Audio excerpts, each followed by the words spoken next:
Hi friends, my self doctor Shashi Boricha आपका मेरे channel पे बहुत बहुत स्वागत करती हूँ। आज मैं आपको एक कंडीशन एक्सप्लेन करूँगी जिसका नाम है रेनॉल्ड्स डिजीज़। मैं आपको बताऊँगी कि ये क्या होता है, इसमें क्या क्या सिम्टम आते हैं, इसके कॉज क्या हो सकते हैं और साथ ही साथ कुछ होम्योपैथिक मेडिसिन जो आप इस कंडीशन के लिए यूज़ कर सकते हैं। लेकिन उससे पहले आप प्लीज़ मेरे चैनल को सब्सक्राइब कर लीजिए और जो बेल आइकन है उसे प्रेस कर लीजिए ताकि आपको मेरे आने वाली वीडियोज़ का नोटिफिकेशन मिलता रहे। तो चलिए स्टार्ट करते हैं। सबसे पहले आके रेनॉल्ड्स डिजीज़ क्या होता है। तो जब भी बहुत ज़्यादा ठंडी का मौसम आता है, बहुत ही ज़्यादा टेम्परेचर कम होने लग जाता है, या फिर अगर किसी पर्सन को बहुत ज़्यादा स्ट्रेस होता है तो उसके वजह से उनके जो फिंगर्स हैं या फिर जो उनके टो है वहाँ पे वो कोल्ड फील करने लग जाते हैं, नमनेस फील करने लग जाते हैं।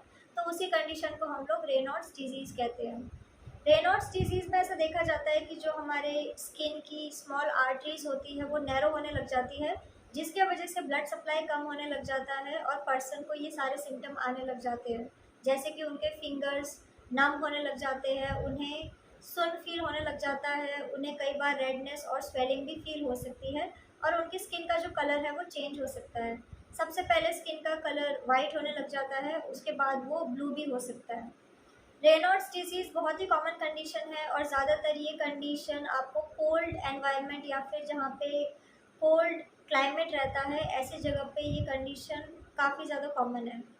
अब मैं आपको इसके सिम्टम बता देती हूँ कि अगर किसी पर्सन को रेनॉल्ड्स डिजीज़ हुआ है तो उसमें आपको क्या क्या सिम्टम्स दिखाई देंगे।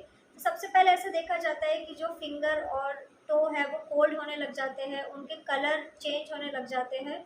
जब भी क्लाइमेट चेंज होता है, सर्दियाँ आने लग जाती है या फिर किसी पर्सन को कोई इमोशनल स्ट्रेस है तो उनकी स्किन का कलर चेंज हो सकता है। इसके अलावा ऐसा देखा जाता है कि ऐसे लोगों को नमनेस या फिर प्रिकिंग सेंसेशन आ सकता है। उन्हें ऐसा फील हो सकता है कि उन्हें कोई सुई चुभा रहा हो, उन्हें स्टिंगिंग पेन हो सकता है।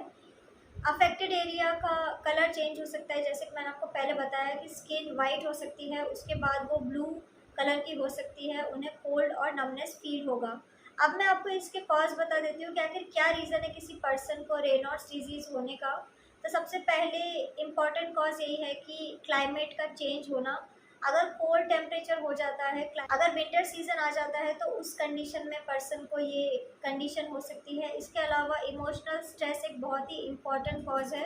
अगर आप बहुत ज़्यादा इमोशनली स्ट्रेस ले रहे हैं, आपको किसी बात की टेंशन है तो आपको ये कंडीशन हो सकती है। इसके अलावा कई सारी डिजीज़ रिस्पॉन्सिबल है, जैसे कि कनेक्टिव टिश्यू डिजीज़ हो सकती है, स्क्लेरोडर्मा के पेशेंट्स को ये कंडीशन हो सकती है। इसके अलावा अगर किसी पर्सन को र्यूमेटॉइड आर्थराइटिस है या फिर उन्हें एसएलई की कंप्लेन है, उन्हें ल्यूपस की कंप्लेन है, तो ऐसे लोगों को ये बीमारी हो सकती है। इसके अलावा कार्पल टनल सिंड्रोम भी एक इम्पॉर्टेंट कॉज आप कह सकते हैं। जिन लोगों को ये कंडीशन होती है उन्हें इन फ्यूचर रेनॉल्ड्स डिजीज़ हो सकता है। रेनॉल्ड्स डिजीज़ उन लोगों में बहुत ही ज़्यादा कॉमन है जो ओवर यूज़ करते हैं अपने फिंगर का या फिर अपने रिस्ट का, जैसे कि जो लोग बहुत ज़्यादा टाइपिंग करते हैं या फिर जो लोग पियानो प्ले करते हैं, ऐसे लोगों को ये बीमारी हो सकती है। इसके अलावा अगर आप किसी वाइब्रेटिंग टूल का यूज़ करते हैं तब भी आपको ये कंडीशन हो सकती है। रेनॉल्ड्स डिजीज़ उन लोगों में बहुत ही ज़्यादा कॉमन है जो स्मोकिंग करते हैं। इसके अलावा जिन्हें कोई फ्रैक्चर हुआ हो या फिर किसी भी तरीके की इंजरी हुई हो, तो ऐसी कंडीशन में भी आपको रेनॉल्ड्स डिजीज़ हो सकता है। अब मैं आपको इसके रिस्क फैक्टर बता देती हूँ कि आखिर कौन-कौन से लोग सबसे ज़्यादा रिस्क में रहते हैं। तो ऐसे देखा जाता है कि फीमेल जेंडर को ये बीमारी ज़्यादा अफेक्ट करती है एज़ कम्पेयर टू मैन। इसके अलावा एज एक बहुत ही इम्पॉर्टेंट फैक्टर है। अगर आपकी एज 15 से 30 है तो आपको ये कंडीशन हो सकती है। इसके अलावा कोल्ड क्लाइमेट एक इम्पॉर्टेंट रीज़न है।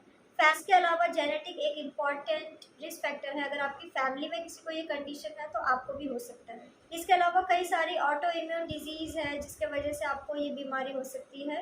अगर किसी पर्सन को र्यूमेटॉइड आर्थराइटिस की कंप्लेन है या फिर उन्हें एसएलई की कंप्लेन है तो ऐसे लोगों को रेनॉल्ड्स डिजीज़ इन फ्यूचर हो सकता है।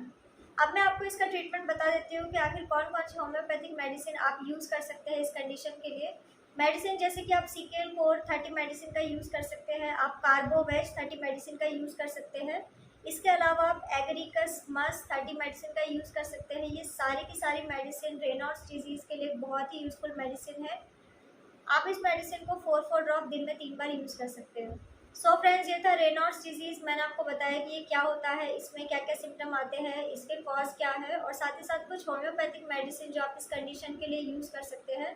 तो अगर आप किसी भी कंडीशन के लिए मुझसे कंसल्ट करना चाहते हैं तो आप मुझे मेरे व्हाट्सएप नंबर पे मैसेज कर सकते हैं, मैं आपको रिप्लाई करूँगी। तो अगर आपको मेरा ये वीडियो यूज़फुल और इन्फॉर्मेटिव लगा हो तो आप प्लीज़ इसको लाइक कर दीजिए और साथ ही साथ आप मेरे चैनल को सब्सक्राइब कर लीजिए और जो बेल आइकन है उसे प्रेस कर लीजिए ताकि आपको मेरे आने वाली वीडियोज़ का नोटिफिकेशन मिलता रहे। तो आज के लिए बस इतना ही। Thank you.